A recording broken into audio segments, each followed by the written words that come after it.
Lakers versus Utah Jazz. Sa panimula pa lang ng laban, dunk agad ang unang puntos nang makagawa ng magandang pass si John Collins patungo kay Walker Kessler.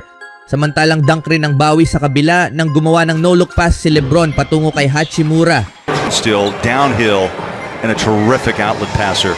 Colin Sexton bumitaw ng 3 sa corner. Pasok! LeBron gustong subukan si Markkanen. Tagumpay ang jumper. Sinundan pa ito sa magandang ikot ni Hachimura. Basket! Ngunit John Collins from downtown, pasok yun. Pero Gabe Vincent kinuha ang advantage sa depensa ng Jazz habang hindi pa nakahanda. Pasok ang layup over sa dalawang players ng Utah. Knecht nagparamdam na sa laro kumonekta kay LeBron. Isang dunk ang ginawa. LeBron nagmamadali inatake ang depensa ng Jazz. Hindi mapigilan. Basket naghahanap ng foul. Wala ng 5 minuto sa first quarter. Si Davis naman ang gustong magtrabaho. Madali lang nakapasok sa ilalim. Basket over sa big man ng Jazz. Ngunit matindi ang bawi sa kabila dahil tagumpay ang araro ni Collins at may kasama pang foul. Score 20-22. Nang maipasok ni Davis ang isang 3 mula sa pass ni LeBron.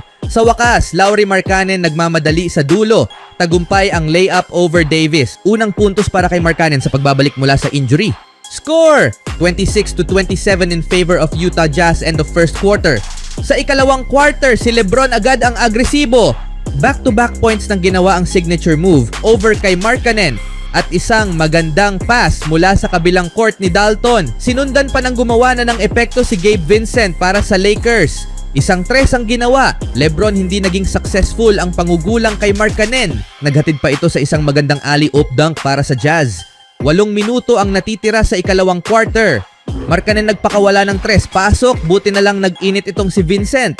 Isang 3 ang binitawan. Dikit pa rin ang laro. Dalton Knecht nahawa na kay Gabe. Bumitaw ng 3 sa corner. Pasok mula sa pass ni Hachimura. Ngunit John Collins kabisado na ang 3. Naipasok ulit ang isa sa corner. 3 of 3 for Collins.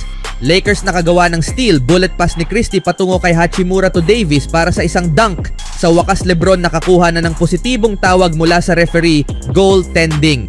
At may kasama pang foul. Score 58-56 end of second quarter in favor of LA Lakers. Sa ikatlong quarter, ipinakita ni Markkanen kung bakit hindi siya binitawan ng Utah Jazz. Isang 3 ulit ang ginawa sa corner. Ngunit LeBron to Davis connection sa ilalim, tagumpay ang floater ni AD. LeBron naghahanap ng daan para umatake. Easy drive for LeBron James. Sinundan pa ng isang pass patungo kay Davis para sa isang Rainbow 3. John Collins naging pisikal. Umatake sa paint, nabitawan ng bola pero tinapos pa rin ito sa isang dunk para dalhin ang score in 73 all. LeBron hindi nagpapahuli, inatake ang depensa ng Jazz, gumawa ng reverse layup, basket, 17 points for James. Markkanen patuloy ang epekto sa labas ng arc, isang 3 ulit sa star ng Jazz. Buti na lang bumawi si Davis sa isang mahirap na turnaround jumper. Score 81-86 end of third quarter in favor of LA Lakers.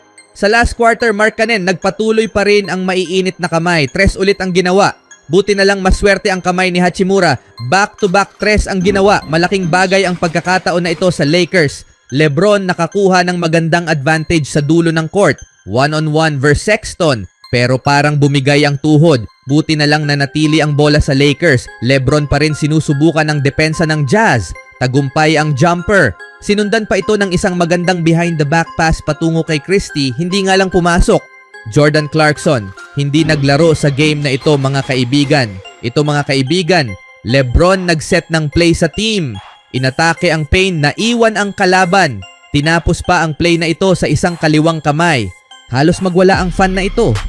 Wala ng 6.5 minuto sa last quarter, Lakers nakakuha ng steal, nagmamadali. Magandang chemistry sa fast break kay Hachimura at LeBron. Score 99-90, pinakamalaking kalamangan ng Lakers sa laro. Ngunit dumikit ulit sa 4 dahil sa 3 ni Markkanen. Wala ng 2 minuto ang natitira, veterans connection, LeBron to Davis para sa 2 puntos. Naging 1-point game. Nang magawa ni Keyonte George ang isang hard drive at may kasama pang foul. Buti na lang LeBron nag-take over. Inatake ang paint, basket ang left-handed layup. Game-winning play na sana ni Sexton ang laro mga kaibigan. Buti na lang tumawag ng timeout ang Jays coach. Nang hinayang si Sexton sa layup. Sa huli panalo ang Lakers, 105-104. Even when you feel low, you can still go. Even when you feel slow, you can still go. Even when there's no hope, you can still go. I never answer to no, man, I still go.